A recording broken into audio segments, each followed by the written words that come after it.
Bismillahirrahmanirrahim. Assalamualaikum warahmatullahi wabarakatuh. Alhamdulillahirabbil alamin wassalatu wassalamu ala asrofil anbiya wal mursalin wa ala alihi wa sahbihi ajmain, amma ba'du. Pemirsa TVRI Kalimantan Selatan dimanapun saat ini Anda berada, terima kasih Anda masih bersama kami dalam program acara Cahaya Kalbu. Dan seperti biasa, di setiap minggu keempat kita akan menghadirkan tema yang berkaitan dengan masalah-masalah perempuan. Dan kami juga mengucapkan terima kasih Anda masih setia bersama kami, dan tentunya kami berharap nanti sampai 1 jam ke depan Anda masih bersama dalam pembahasan kita pada sore hari ini.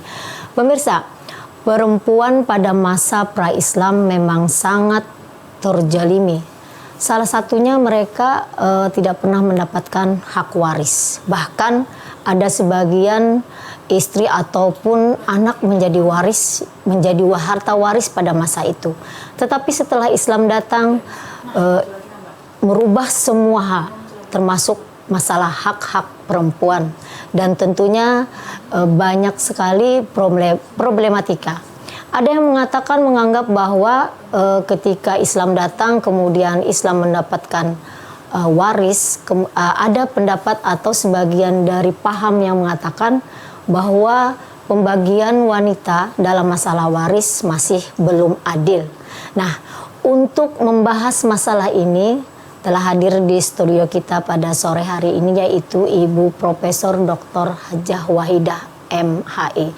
Beliau adalah dosen dari Fakultas Syariah UIN Antasari Banjarmasin dan juga menjabat sebagai Dekan Fakultas Syariah. Baik, kita sapa dulu beliau. Assalamualaikum. Waalaikumsalam warahmatullahi wabarakatuh. Iya, apa kabar Bu? Alhamdulillah. Iya, Bu, kalau boleh tahu, ini kan bicara tentang waris nih ya. Kalau sepengetahuan ulun, karena salah satu mahasiswa pian, berapa lama sudah nih menjadi dosen pengampu untuk hukum waris nih? Iya, alhamdulillah. Kalau pengangkatan pertama tahun 1992, tapi kemudian menjadi tenaga pengajar khusus di Fikih Mawarif tahun 94, berarti sudah 32 tahun. 32 tahun berbicara tentang waris ya. Ini berarti kalau kita berkaitan tema kita sore hari ini, memang ya kalau ada sebagian mengatakan, apalagi yang kaum yang mengatakan feminisme, kemudian gender, mengatakan ini bahwa perempuan itu bagiannya tidak adil ya Bu ya. Nah, tentu karena separuh ya. Tapi bagaimana sebenarnya hukum Islam atau ajaran kita membagi masalah waris ini? Kita akan bahas sore hari ini ya. Dan baiklah, kita akan mulai aja Bu ya. Nah, ini kalau memang sebelum zaman pra-Islam, perempuan itu tidak dapat waris sama sekali ya? Iya. Di dalam dijelaskan memang di beberapa literatur warisan bahwa di zaman Islam, mungkin kita bisa sebut zaman Jahiliyah atau zaman awal-awal Islam ya, perempuan itu bahkan bisa dikatakan waris, menjadi objek daripada harta warisan. Dia memang tidak memiliki hak sama sekali, karena memang di zaman itu orang yang diberi hak waris itu hanya orang-orang yang kuat, yang mampu berperang, memanggul senjata, artinya punya kekuatan, dan identik kayaknya dengan tidak identik dengan perempuan, karena perempuan itu dianggap lemah.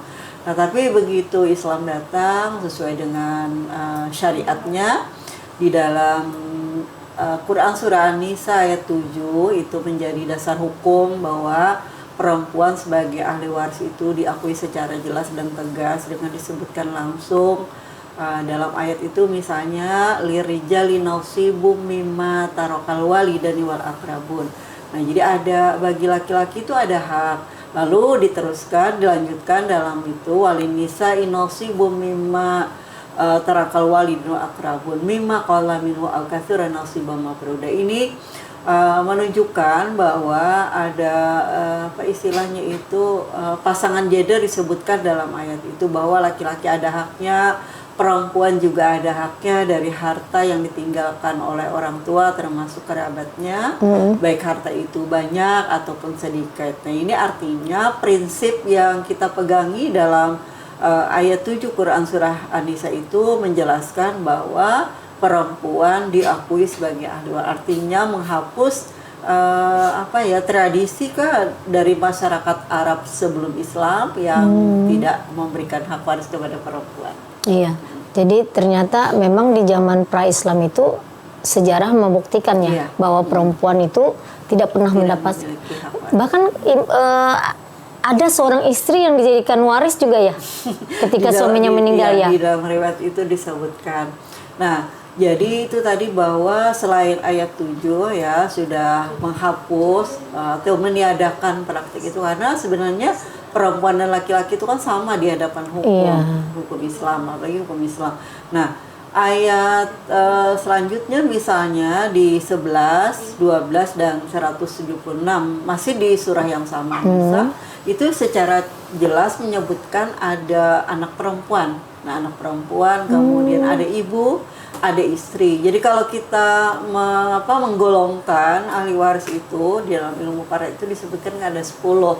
Jadi mulai dari anak perempuan, termasuk di dalamnya cucu perempuan, kemudian ibu, istri, nenek. Nenek itu misalnya ibunya ibu, nenek dari pihak ibu. Kemudian ibunya bapak, ada saudara perempuan seibu, saudara perempuan kandung, dan saudara perempuan mereka ini justru ya saya menyebut bahwa perempuan yang pasti haknya itu perempuan sebenarnya. Karena kita kenal kan dalam masyarakat itu katanya laki-laki itu asobah atau asbah. Nah, laki-laki ini sebenarnya tidak ada bagian yang tertentu untuknya. Yang pasti bagiannya ada itu adalah perempuan justru.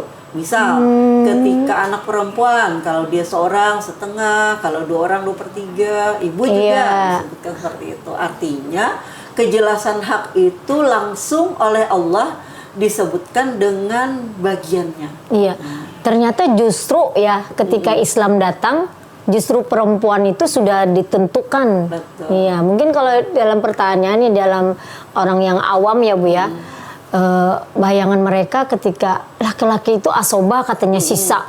Nah, kan tapi sebenarnya sisa tuh ada 2 ya, ada banyak, ada sedikit ya. Ya, atau jadi tidak dapat. Atau tidak dapat. Jadi pernah itu terjadi di zaman Umar mungkin sudah ribuan tahun ya sampai ke kita ini. Malah ketika Umar menjadi khalifah di Khilafah Rasyidah itu 2 kali pernah terjadi kasus yang saudara laki-laki kandung itu tidak dapat. Nah, kenapa? Karena di situ ada perempuan-perempuan yang menghabiskan. Kemudian, misal kasus itu ada suami karena tidak ada anak setengah, ibu kemudian dapat 1/6. Kenapa? Karena ada 2 saudara seibu, 2 saudara perempuan seibu, ibu dapat 1/6, 2 saudara perempuan seibu dapat 1/3 dibagi 2. Nah, ini tidak menyisakan untuk saudara laki-laki kandung. Kalau kita membayangkan kan saudara perempuan seibu bersamaan dengan saudara laki-laki kandung, harusnya dalam pikiran kita lebih saudara laki-laki kandung, dia laki-laki, dia sekandung, tapi tidak dapat. Dan itu pada zaman Umar diterapkan kasusnya. Yang pertama seperti itu. Jadi saudara laki-laki kandung tidak mendapat apa-apa lantaran habis oleh perempuan-perempuan yang bagiannya sudah ditentukan. Nah, ini membuktikan bahwa betul tadi bahwa asabah laki-laki itu tidak mesti selalu kita pahami banyak, atau bisa saja sedikit, atau bahkan tidak dapat seperti dalam kasus di belasan abad yang silam itu. Artinya sekali lagi bahwa perempuan yang selama ini orang selalu dianggap ada ketidakadilan dalam hukum waris kita karena hanya mendapat separuh. Sesungguhnya separuh dan maksudnya 1/2 antara perempuan dan laki-laki itu sebenarnya hanya ada pada 4 pasangan, yaitu anak perempuan ketika bersama anak laki-laki. Nah, ini kita pahami bahwa anak perempuan dengan anak laki-laki itu kan dia bersaudara. Nah, ketika mewaris bersama, betul bahwa laki-laki dapat 2. Karena apa? Karena ketika orang tua meninggal, maka tanggung jawab nafkah itu beralih kepada anak laki-laki tadi. Nah, beban nafkah tidak ada kepada perempuan. Jadi yang menanggung nafkah saudaranya perempuan itu justru saudaranya laki-laki. Nah, ini mungkin orang mungkin tidak berpuas hati ketika alasan itu, bahwa laki-laki karena ada nafkah lalu dia dapat lebih banyak. Nah, apalagi misalnya di dalam keluarga itu yang laki-laki sudah kaya duluan ya Bu ya. Dan perempuan yang justru berkontribusi banyak dengan orang tuanya. Kenapa dia harus dapat sedikit? Nah, jadi satu hal dulu catatan kita bahwa memang perempuan dapat seperduanya dari laki-laki, tapi tadi kewajiban nafkah untuk menafkahi saudaranya perempuan berpindah dari orang tuanya kepada laki-laki tadi. Nah, iya tadi sekali lagi bahwa orang itu tidak memuaskan jawaban seperti itu. Nah, kalau begitu menurut saya kita perlu melihat secara jauh bagaimana sesungguhnya Islam itu memberikan ketentuan hak waris itu. Dalam contoh kasus banyak bisa kita misalnya ya, karena kita mungkin selalu memahami laki-laki dan perempuan itu anak dengan anak, tapi sebenarnya ada ibu dan ayah. Nah, dalam satu kasus juga, dan ini merupakan ijtihad Umar juga, ketika ada orang meninggal perempuan, dia meninggalkan suami dan kedua orang tua. Nah, di sini berarti kan ada suami, ibu dan ayahnya. Nah, di sini justru ibu yang dapat 2, ayah dapat 1. Kenapa? Karena suami setengah, ibu sepertiga, ayah sisanya. Nah, setengah adalah 3 bagian, kemudian sepertiga untuk ibu 2 bagian, ayah sisanya berarti 1.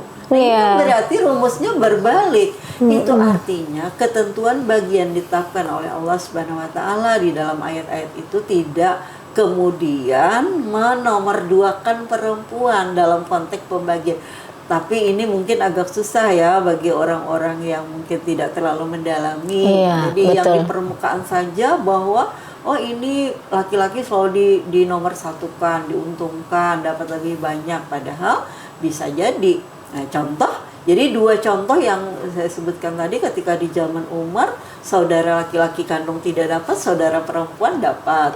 Kemudian ibu dapat 2, ayah dapat 1. Nah, ini kan kita melihatnya pasangan gender ini tidak hanya anak dengan anak, tapi juga bisa suami istri, bisa ibu bapak, atau saudara seibu ya. Nah, saudara seibu misalnya kalau dia perempuan dan laki-laki justru bagiannya sama. Nah, di sini tentu ada mungkin ya dari hikmah di balik itu yang bisa jadi kita tidak mampu secara logika ya menelaahnya, karena itu memang difirmankan oleh Tuhan. Kemudian tafsir ayat, semua tafsir mufasir tidak membedakan antara saudara laki-laki dan perempuan seibu. Nah, ini juga bukti bahwa tidak selamanya bahwa laki-laki itu dapat lebih banyak menurut saya. Iya, mungkin karena dari tadi ya Bu ya, orang hanya memahami ketika perempuan dapat 1 bagian ya dengan 2 bagian lalu pukul rata. Sebenarnya di dalam pembagian-pembagian lain juga ternyata justru banyak perempuan yang lebih banyak dapat. Nah, tapi bagaimana Bu kalau orang beranggapan seperti ini? Ketika waris itu misalnya di dalam adat kita ya.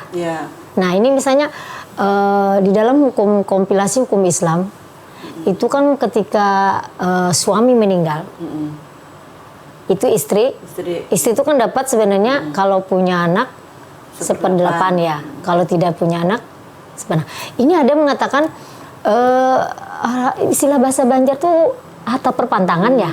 Nah, ini kan kalau orang yang benar-benar menganut Islam yang benar-benar tidak mau, tapi bagi orang yang ada, kalau tidak salah saya Arsak ya Bu ya bicara tentang ini, yang bahwa katanya suami mengayuh suami istri yang jadi dibagi 2 dulu. Ini kalau di dalam konteks ini bisa tidak kita ini? Jadi ya sering kita mendengar ya bahwa harta perpantangan, harta bersama, harta gunung gini itu katanya kalau di Kalimantan Selatan itu ini rujukannya Syekh Arsad Al-Banjari, walaupun saya belum pernah melihat juga ada kitab Al-Faraid itu langsung ditulis oleh beliau yang kita sampai kitabnya itu ke kita. Tapi sebenarnya memang ada pernyataan misalnya di dalam salah satu tulisan diduga kuat memang dari sidin.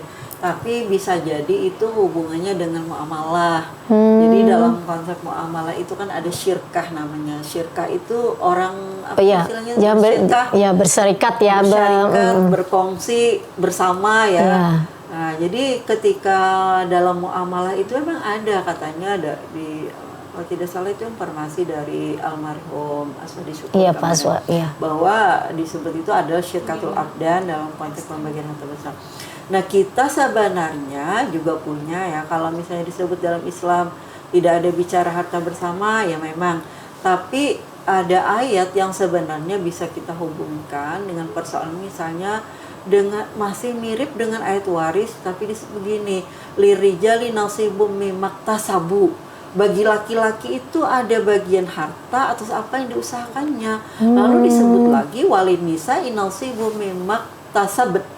Nah, bagi perempuan pun juga ada artinya dalam Al-Quran itu dijelaskan juga ketika seorang laki-laki atau perempuan dia melakukan usaha, ada pekerjaan, apa yang diperolehnya itu maka menjadi Harta miliknya, bersama. menjadi miliknya. Artinya Islam juga mengakui perempuan itu bisa berusaha, bisa mendatangkan pendapatan, maksudnya bisa berkontribusi dalam rumah tangga. Artinya karena wali nisai nasibum mimaktasab. Artinya perempuan juga kalau dia punya usaha, punya pekerjaan, maka ada hartanya. Nah, ini mungkin kita pahami dalam batasan harta bawaan, harta masing-masing ya. Artinya perempuan kalau dia punya harta berada di bawah kekuasaannya. Laki-laki punya harta juga berada di bawah kekuasaannya. Lalu ketika misalnya seorang laki-laki dan perempuan ini membawa masuk hartanya masing-masing itu dalam satu rumah tangga, maka itu tetap diakui masing-masing. Jadi bukan pembagian harta bersama, tapi harta masing-masing. Nah, kecuali kalau nanti mereka melakukan satu perjanjian, misalnya mencampur. Nah, selama ini kan kita punya undang-undang ya, Undang-Undang Nomor 174, kemudian kompilasi hukum Islam yang memang sudah mengatur masalah pembagian harta bersama ini. Nah, selama ini memang dipahami ketika orang laki-laki dan perempuan itu kemudian kawin, lalu dia membentuk satu rumah tangga. Nah, lalu dihasilkanlah satu pendapatan, maksudnya ada kontribusi dari masing-masing. Nah, terdaftar oleh atas nama siapapun itu dianggap harta bersama jika perolehan harta itu setelah mereka melakukan akad nikah. Nah, jadi kita perempuan misalnya menjadi menjadi PNS, menjadi ASN, ada gaji misalnya. Nah, suami juga begitu. Nah, kemudian bersama kita beli rumah misalnya, maka itu dianggap harta bersama. Jadi, kalaupun misalnya atas nama pemilikan itu oleh siapa, misalnya dalam rumah tangga kan biasa begitulah, bisa saja nama istri saja atau nama suami saja. Jadi ternyata ketika ini bicara tentang hukum ataupun tentang kompilasi, kembali lagi kita serahkan kepada ini ya Bu ya, kepada yang misalnya pewaris ataupun ahli waris ya. Ya, tapi nanti kita bahas Bu, kita akan break sebentar. Dan pemirsa, Anda jangan kemana-mana, tetaplah bersama kami dalam program acara Cahaya Kalbu.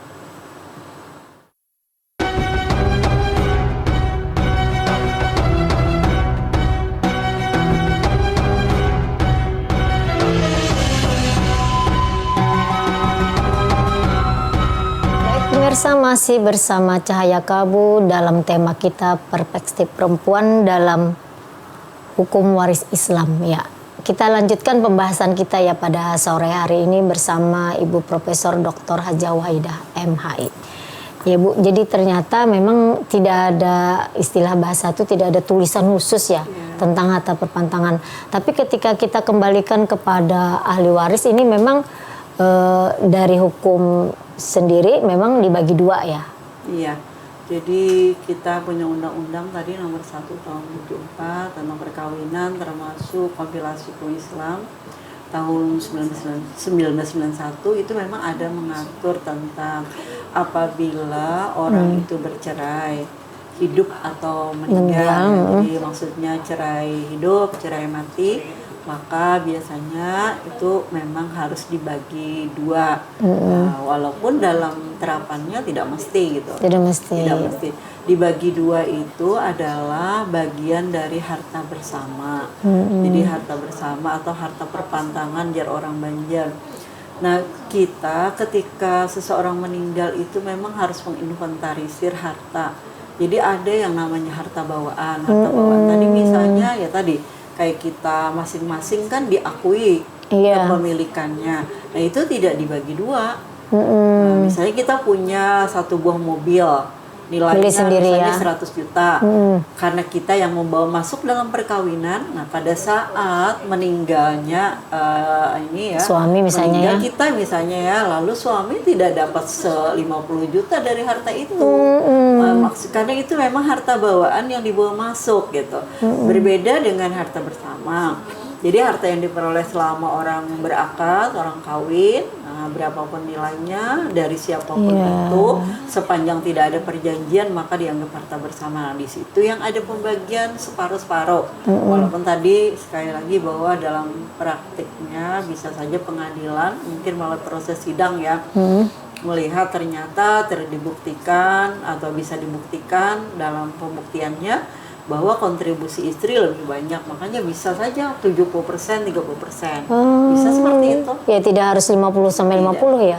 Dan itu sudah ada beberapa putusan kemarin. Tapi kalau kembali lagi kepada hukum waris Islam itu memang sebenarnya seorang istri itu dapat 1/8 ketika punya anak ya. Iya, jadi 1/8 itu adalah hak warisnya terkait harta yang dimiliki suaminya. Nah, bisa dimiliki suami itu kan hasil usahanya, pencahariannya. Nah, jadi yang hak waris 1/8 itu sudah dalam keadaan tidak ada hubungan dengan harta bersama. Jadi kalau dalam prakteknya kita biasanya mungkin orang-orang tertentu memang ada ya punya harta bawaan. Tapi kita-kita yang biasanya umum itu ketika masuk sama-sama kan ada modal bahasanya. Iya, sama-sama merintis. Kalau kayak istilah program yang kita ngisi bensin dari nol katanya. Iya betul, dari nol lalu berumah tangga, dapat perolehan di mana saja, maka meninggal itu dianggap harta bersama. Nah, bagi dua, kalau bagi dua itu memang ya yang umum, maksudnya tidak ada aku lebih banyak ini dalam pembuktiannya misalnya. Ini yang sebenarnya harus diluruskan Bu ya, ternyata harta bersama itu tidak harus dibagi 50-50 ya. Ternyata harus memang kalau misalnya ada harta pembawaan dari istri misalnya ya, karena apalagi istri yang punya penghasilan sendiri ya. Iya, ketentuannya memang 50-50 dalam undang-undang. Tapi dalam prakteknya ya hakim mendengarkan juga kan. Kan ada laki-laki yang hanya duduk-duduk saja misalnya tidak ada kontribusi. Baik, ini Bu ada pertanyaan dari video ya. Kita lihat dulu ya. Dari mana ini? Silakan.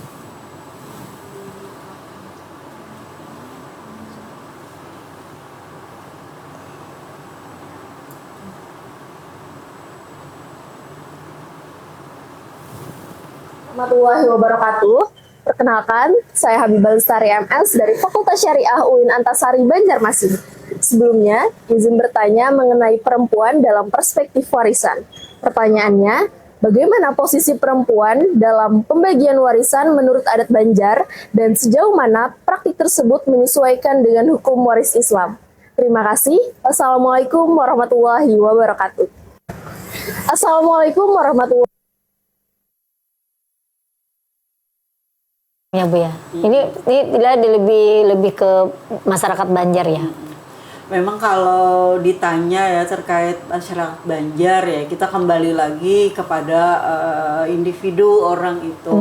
Tidak selamanya kemudian kita memahami orang Banjar itu berbagi sampah kah gitu ya. Iya, gitu kan, belum tentu. Mungkin ada banyak kasus justru orang Banjar itu lebih takut gitu, lebih hati-hati, pokoknya berbaginya sesuai dengan ketentuan itu banyak.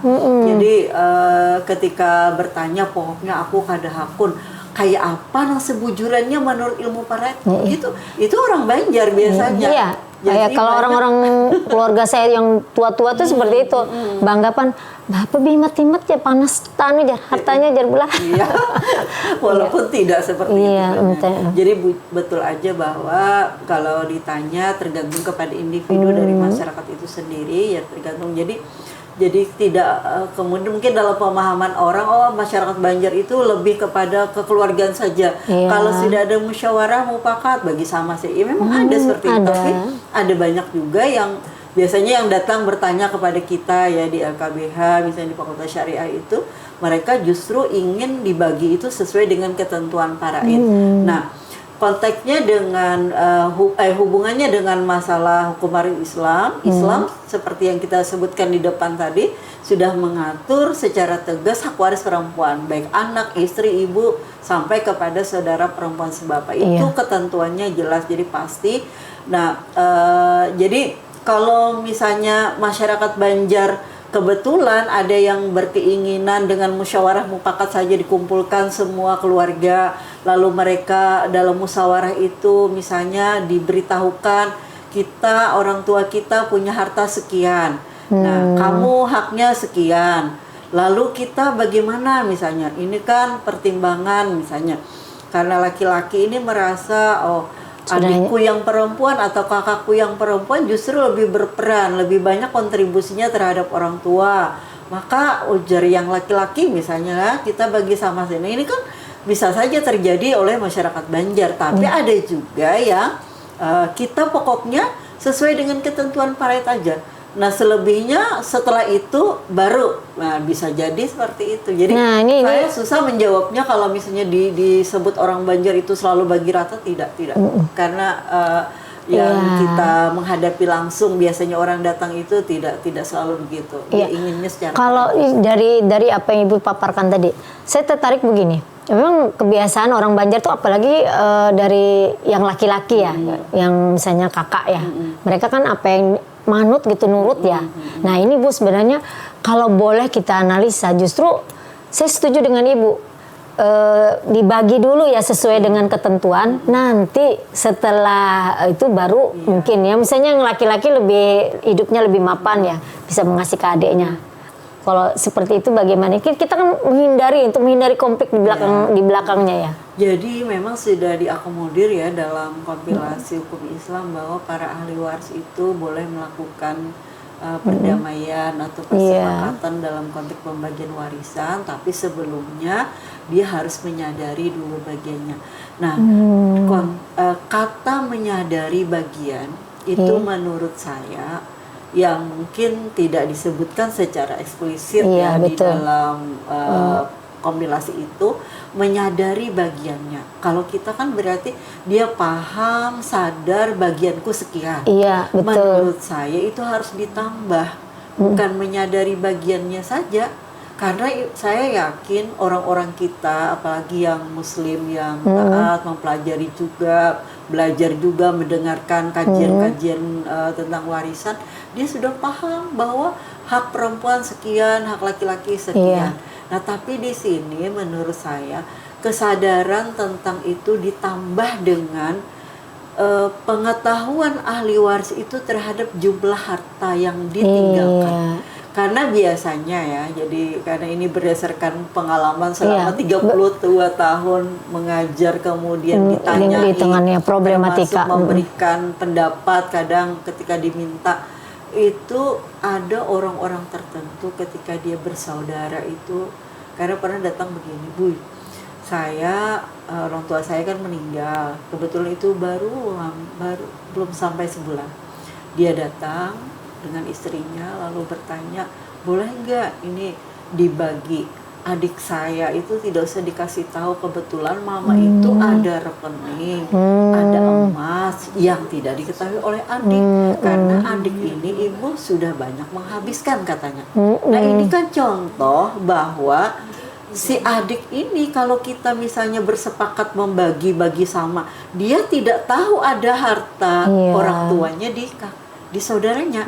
Nah ini makanya saya ingin sebenarnya ketika dalam musyawarah itu, maka semua ahli waris Kalau kebetulan berdua kan masih mudah. Iya. Kalau banyak biasanya yang tersebar di mana-mana Iya, itu yang betul. susah. Iya. Nah itu pun kalau kita mau melakukan perdamaian persepakatan itu ya harus dihadirkan, diundang. Nih dengan aku kebetulan mama punya emas sekian gram. Iya. Sampai 50 gram aja sudah ratusan Iya, juta iya, kan misalnya. betul. Itu tidak boleh disembunyikan. Jadi dalam musyawarah permufakatan itulah harus disampaikan oleh semua ahli waris secara transparan. Jadi tidak ada yang disembunyikan. Nah, ini saya sampaikan berdasarkan pengalaman pertanyaan di masyarakat. Jadi tidak benar kalau misalnya bersepakat hanya sebatas yang dimiliki oleh seseorang ahli waris, karena kita tidak tahu. Kadang anak itu kan tidak mengerti, ibunya punya simpanan rekening. Iya. Saya luar biasa, yang kemarin ada kasus ya, mungkin tidak usah kita sebut, hartanya itu ketika ditinggal mati berupa rekening. Jadi ada belasan rekening, yang baru disampaikan itu kemarin cuma 4. 4 itu nilainya 8 miliar lebih. Masya Allah. Coba. Pada akhirnya baru-baru itu terbuka semuanya menjadi 42 miliar. Bayangkan, andaikan itu tidak diberitahu oleh yang memiliki, ya kebetulan kan tidak dimiliki oleh anaknya. Anaknya kebetulan masih kecil misalnya. Nah, maka ini kan menjadi masalah. Kalau bermusyawarah, kita bagi 2 aja sama-sama. Karena kamu masih kecil, adiknya yang laki-laki, ya aku ini aku yang menafkahi adik perempuan, sudah kita bagi sama aja perempuan dan laki-laki. Nah ini kan tidak dibenarkan menurut saya, karena permusyawaratan itu, pemufakatan itu ketika masing-masing sadar, oh ternyata ini sejumlah bagianku. rekeningnya itu sekian 42 miliar, mungkin tidak sedikit ya. Iya, Nah, betul. mungkin bisa saja ini tidak merestui kalau misalnya harus dibagi sama misalnya, seperti itu. Karena kita sudah kalau bicara tentang dunia ya Bu, memang silau ya, iblis juga nggak diam ya. Nah ini ada juga ini Bu, kasus misalnya di dalam ini biasa yang kita dengar ya, yang pengalaman atau misalnya cerita, ada suami istri yang mempunyai anak perempuan, tidak mempunyai anak laki-laki. Ini memang juga menjadi kayak ada ketakutan, ini nanti kalau aku meninggal berarti hartanya kan tidak 100% ke anak nih. Ini perempuan lagi ya. Kalau misalnya nih ada pasang suami istri yang punya dua orang A mempunyai anak perempuan tapi tidak punya anak laki-laki, ada khawatir juga nih. Makanya hartanya katanya atas nama si anak dulu biar nanti ketika dia meninggal aman. Ini gimana Bu? Jadi saya pernah melakukan penelitian itu sebenarnya. Jadi praktik masyarakat kita itu artinya apa? Masyarakat kita ini paham betul tentang hak waris perempuan. Iya. Jadi dia hafal mungkin anak perempuan kalau 1 orang setengah, kalau 2 orang 2/3 ya kan. Berarti masih ada 1/2 miliar lagi misalnya. Iya, umpamakan atau miliar. 1/3 miliar lagi yang harus dikembalikan kepada saudara. Betul. Ya kan? Nah ini. Nah, orang tua tentu merasa tidak ikhlas, tidak rela. Masa ini aku susah payah mengumpulkan harta nanti akan dimiliki oleh saudaraku. Saudaraku hari ini tidak kelihatan nanti pengayomannya terhadap keponakannya. Lalu khawatir. Oke, sudah kalau begitu dihibahkan saja, kata orang tuanya. Akhirnya kalau begitu kan konsekuensi hukumnya hibah itu pindah menjadi milik anaknya. Iya, betul. Bisa jadi akhirnya orang tua ini menjadi tidak punya apa-apa karena lantaran kekhawatiran itu sebenarnya tidak beralasan, dalam artian mungkin dari satu sisi dia paham paret begitu, tapi sebenarnya dalam prakteknya tidak lagi. Hari ini, nah ini mungkin yang harus dipahami juga oleh masyarakat. Hari ini orang bisa saja memahami ya bahwa harta warisan itu berpindah kepada saudara kalau yang meninggal ini tidak memiliki anak sama sekali. Sehingga kalau ada anak meskipun dia perempuan, dia bisa saja menghabiskan. Nah ini dalam ada jurisprudensinya juga sebenarnya bahwa anak perempuan kalau sendirian dia setengah, nanti sisanya itu karena saudara yang meninggal ada, artinya paman ya oleh paman, atau bibi oleh jadi kita kan asobah tuh. Iya. Asbah ya orang Banjar lah, asbah. Orang Banjar. Tapi hari ini dikasihkan kepada anak perempuan itu. Artinya saudara itu hanya Dia memang, saya membaca ada beberapa ada ya putusan itu yang saudara itu dihadirkan dalam persidangan, tapi dia tidak meminta, walaupun dalam praktiknya banyak juga yang paman dan bibi ini dia tidak paham. Ada anaknya, ya anaknya pang yang jadi ahli waris, kami tidak dapat. Ada yang memaham, ada juga yang paham. Lalu mungkin oh ini kan keponakan cuma setengah, berarti ada hak kita, lalu menggugat. Ini akhirnya pengadilan yang berwenang untuk memutuskan, dan dalam satu, dua, tiga atau beberapa putusan yang ada saat ini justru dikasihkan kepada anak perempuan. Saudara hanya sebagai saksi, atau nanti bisa saja kiat-kiat hakim itu dalam menyelesaikan, misalnya ini kasihan juga kalau pamannya ini misalnya orang miskin ya, sementara harta saudaranya banyak, maka anak ini diberikan semacam apa misalnya, nanti dikasihlah paman dan bibi ini misalnya, dalam artian mungkin bahasa kita sapambari ya, tidak sebagaimana yang kita pahami hari ini bahwa saudara itu kan bisa jadi asobah, mendapat sisa. Nah tapi artinya hari ini memang dalam kenyataannya ya hukum ya, tentu hakim dengan banyak pertimbangan sehingga kemudian mengeluarkan putusan harus memberikan semuanya kepada anak perempuan, walaupun tetap dengan diberi hak setengah, lalu sisanya nanti dikembalikan lagi dengan jalan rat misalnya seperti itu. Ternyata memang kalau kita berbicara lebih jauh ya pemirsa, kalau Allah sudah memberikan ketentuan, kalau kita ikuti insya Allah Bu ya, jalan kita aman ya. Tapi bagi sekarang justru ketika Allah sudah, ini kayaknya Allah sudah tahu nih ini problematika ya. Tapi ternyata masih banyak di antara kita yang mengabaikan itu ya. Baik, kita lanjutkan nanti Bu, kita break sebentar. Dan pemirsa Anda jangan kemana-mana, masih bersama kita dalam program acara Cahaya Kalbu. Ada.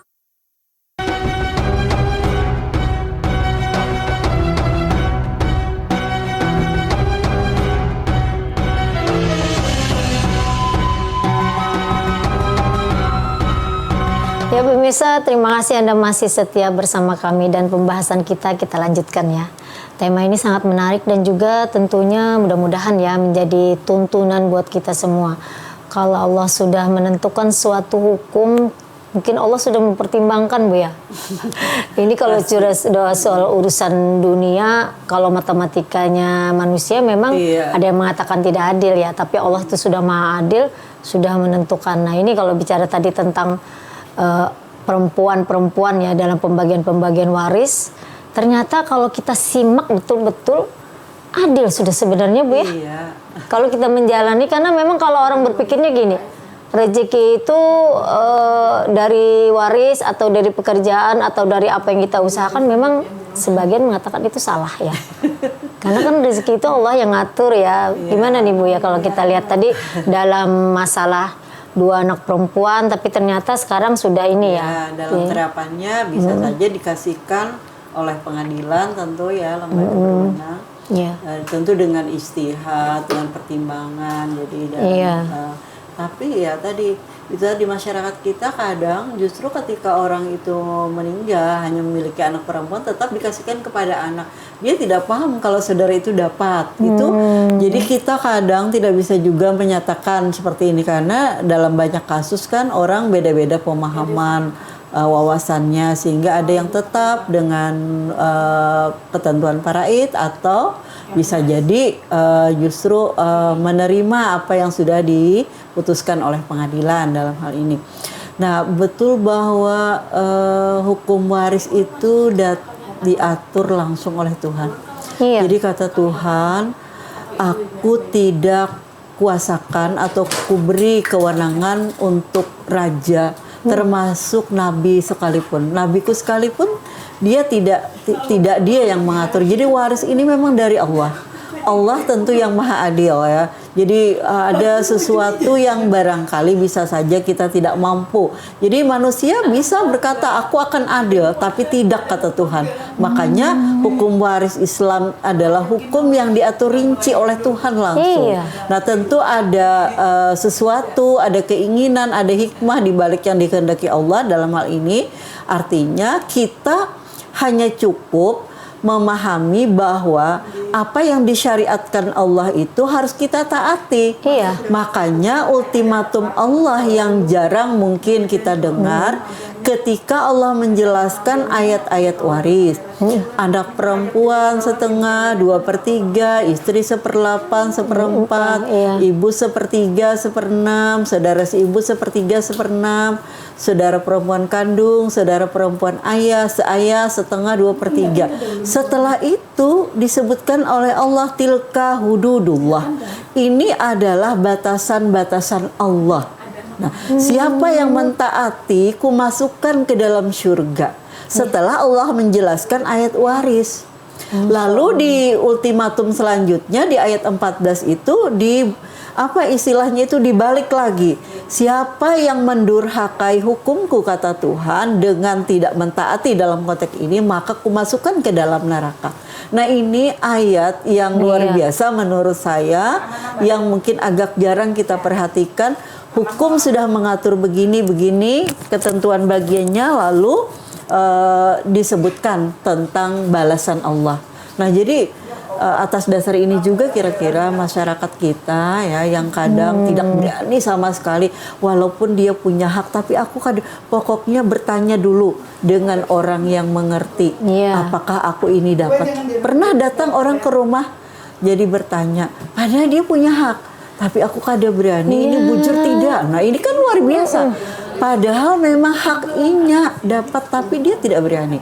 Saking takutnya dia, berarti kan dia mungkin memahami bahwa hukum waris ini karena sudah diatur, jadi ingin menyelesaikan itu sesuai ketentuan. Kalau memang dapat seperti apa, kalau memang tidak, ya tidak ada masalah baginya. Nah, itu banyak juga. Jadi kita tidak bisa menyatakan kalau ditanya bagaimana masyarakat Banjar. Nah, untuk itu kan tergantung berpulang kepada individu itu sendiri. Ketika dia memahami dengan baik, mungkin mencoba mentaati. Jadi tidak hanya sekadar nafsu untuk memperoleh harta. Padahal misalnya, tapi banyak juga kan. Mungkin maksud saya adalah orang yang sebenarnya dia tahu atau pura-pura tahu gitu, ada haknya atau merasa ada haknya, padahal tidak. Bisa jadi lalu datang menggugat atau berusaha untuk mengambil menzalimi anak-anak yatim misalnya, bisa jadi seperti itu. Nah, jadi ini Bu, kalau apa yang Ibu sampaikan tadi ini menarik pemirsa ya. Kadang di tengah keluarga kita ada yang otoriter ya. Misalnya ada seorang kakak perempuan yang merasa paling tua, dia yang ngurusi ibunya, bapaknya sampai meninggal, sampai mengatur ya. Itu lebih hebat dari Allah lagi Bu ya. Ya bahkan, nah ini ada keengganan dari keluarga untuk ke pengadilan. Ada yang mengatakan gini, enggak Bu, ini aib, kan seperti itu. Nah, ini solusinya bagaimana nih Bu? Kalau misalnya kita kan sebenarnya kalau kita berpikir akhirat, kita tidak mau kan saudara kita dapat azab gitu dari Allah karena waris ini gitu. Iya, sebenarnya ya dalam kaitan ini kalau memang bisa diusahakan tidak ke pengadilan itu kan lebih baik. Pengadilan sendiri biasanya dalam setiap penyelesaian kasus itu kan dimediasi dulu. Jadi kalau misal bahkan kadang tidak jarang juga mereka disuruh datang ke LKBH kita misalnya ya untuk diberikan konsultasi terkait ini bagaimana sungguh. Jadi dan banyak juga memang yang bisa selesai tanpa harus ke pengadilan. Itu kan tentu akan lebih baik bagi keluarga itu sendiri karena memang kesannya katanya aib walaupun tidak sebenarnya. Kalau memang ada kita merasa di antara ahli waris terzalimi kemudian kita ingin melindungi orang yang menzalimi ini, maka lebih baik ke situ karena setelah diputuskan atau ditetapkan tidak ada lagi pastikan rasa ini karena inilah sudah putusan. Kalau dia tidak sependapat bisa banding atau bisa kasasi dan artinya hak-hak masing-masing itu sudah dilindungi dalam konteks ini. Jadi kalau memang masih bisa disahkan menurut saya ya harus diselesaikan secara kekeluargaan dengan tetap mengindahkan hukum kita. Tapi kalau misalnya tidak ada jalan lain kecuali memang harus ini untuk mempertahankan hak masing-masing lebih baik memang diselesaikan. Jadi kita punya apa istilahnya itu ya ketetapan yang memastikan hak kita. Jadi kalau ini memang ada ya sudah dikasih oleh pengadilan kan bisa disebutkan bagiannya berapa. Kalau tidak ya sudah. Jadi kalau disebut aib menurut saya tidak. Ya memang dari satu sisi kan kalau sampai ke pengadilan artinya tidak bisa diselesaikan. Iya, karena itu memang mungkin ada yang aibnya. yang otoriter tadi ya, tapi yang sesungguhnya berkuasa. menurut saya jalan itu ditempuh untuk menyelamatkan semua, ya kan? Karena pengadilan nanti akan memberikan satu penetapan, satu putusan yang adil, ini haknya sekian dan itu harus ditaati bersama, tidak ada. Jadi kalau aib itu tidak menurut saya. Intinya kita mungkin ingin penyelesaian itu sesuai dengan ketentuan. Kayaknya seperti itu aja. Iya. Kemudian kalau ada kasusnya Bu ya, misalnya di dalam orang kalau kita hitung om ya atau paman ya meninggal dunia tidak mempunyai anak. Nah, ini kan warisnya itu ke keponakan ya. Iya. Itu benar nggak keponakan perempuan tidak dapat? Iya. Jadi dalam waris kita ada istilah asobah tadi ya. Jadi asobah itu memang dikategorikan semuanya laki-laki. Jadi anak laki-laki, cucu laki-laki, bapak, kakek, saudara kandung, saudara laki-laki kandung, sepupu, sampai sepupu malah. Jadi ada pernah kemarin itu sepupu meninggal, dia tidak punya yang lain kecuali sepupu laki-laki. Nah maka dialah asabahnya. Nah yang menarik ya, yang mungkin gue sampaikan, terakhir itu kalau keponakan perempuan memang tidak disebutkan sebagai salah seorang asabah, tapi dalam prakteknya kemarin di dalam penetapan pengadilan saya baca ada sepupu laki-laki dan sepupu perempuan itu bisa mewaris bersama. Pertimbangannya memang kita baca tidak banyak yang bisa kita dapatkan, maksud saya tidak bisa apa alasan hukumnya itu, nah, itu tidak tidak ada. Jadi saya masih asabah itu semuanya laki-laki ya? Iya, asabah itu laki-laki semua, tapi kemarin itu sepupu laki-laki yang kita ajukan, sepupu perempuan tidak kita masukkan, dianggap kurang pihak. Nah, dianggap kurang pihak berarti kan tidak diterima, kasus itu tidak diperiksa lagi. Jadi ya kembali kemudian mengajukan sepupu perempuan dimasukkan dalam orang yang berhak gitu. Nah, ini kan sesuatu yang berbeda dari ketentuan paraid yang selama ini kita pahami. Nah, cuma artinya bahwa perubahan itu menurut saya satu keniscayaan memang ya. Dilihat mungkin dari latar belakang kali ya. Hakim mungkin dengan pertimbangan apa ya bisa, oh ini kan sepupu laki-laki, sepupu perempuan ini bersaudara nih. Iya. Masa dia tidak diajak gitu. Padahal dalam fikih kita yang namanya asabah itu kan sepupu laki-laki gitu. Iya. Saudara sepupu perempuan itu dia masuk kategori jawil arham. Nanti jawil arham itu dapat memang sebenarnya kalau kita periksa dulu asabah tidak ada. Tapi kalau misalnya sepupu laki-laki ada, dia asabah. Nah ini pertimbangan barangkali dari sisi gender juga boleh. Artinya hakim hari ini sudah mempertimbangkan ada banyak persoalan. Ini kan biar bagaimanapun bersaudara, masa hanya karena asabah laki-laki sedangkan perempuan ini jawil arham tidak dapat lalu. Nah cuma itu tadi saya tidak bisa membaca di dalam penetapan itu alasannya. Kalau seandainya misalnya pertimbangan keadilan gender dijelaskan teori ini mungkin bisa kita ini kan. Karena kalau dulu saya pernah lihat kasus ya, ini orang paman meninggal, kemudian saudara laki-lakinya sudah juga meninggal semua kan, meninggalkan istri dan keponakan-keponakan. Berarti kan keponakannya semua dapat nih, yang keponakan perempuan gak dapat. Ini kan memang kalau kita dari perempuan lagi yang diabaikan gitu ya. Tapi ternyata memang dalam paraidnya kayak itu gitu ya. Betul, dalam paraidnya memang hanya laki-laki yang asabah tuh. Ternyata memang di situ ada urung rembuk, ada sekian persen dipotong untuk dikasihkan. Itu boleh sebenarnya bagus ya. Boleh. Iya. Makanya ada kan apa istilahnya wa idza hadarul qismah ulul qurba wal yatamal masakin farzuqu minhu. Maksudnya ketika terjadi pembagian warisan, hadir pada saat pembagian itu ada orang miskin, kerabat yang tidak dapat. Nah, rizkikan kepada mereka. Itu rangkaian dari ayat 7, setelah itu ayat 8-nya. Jadi Allah juga sudah mengatur. Saya melihat ini lebih kepada etika pembagian. Kata Tuhan, apabila hadir di dalam proses pembagian ada anak yatim, kerabat, orang-orang miskin yang mereka tidak dapat. Jadi kan ujar bahasa orang Banjar ya, hak mata kah hak telinga? Hak telinga, hak mata. Tapi istinya Tuhan juga mengatur sebenarnya. Artinya orang berbagi warisan itu kan identik ya dengan ada harta gitu, betul. pendapatan. Iya. Ini kasihan nih anak yatimnya kada dapat. Maksudnya bisa diberikan ke situ, apalagi hartanya sampai miliaran. lebih puluhan Ini miliar. ributnya ya, hartanya sedikit ya. Tidak ada masalah kita merizkikan sedikit. Dikasih 1 juta juga luar biasa. Iya, betul. Apalagi kemarin ada yang tidak menyangka juga ternyata diberi sampai 300 juta. Nah, itu kan luar biasa. Jadi merizkikan kepada orang yang tidak dapat dengan nilai, karena memang dia dapatnya miliaran gitu. Iya, Jadi Masya Allah. Ya mudah-mudahan ya Bu ya, kita kembali lagi ya tentang waris ini ke faraid yang sebenarnya, hukum Islam sebenarnya. Karena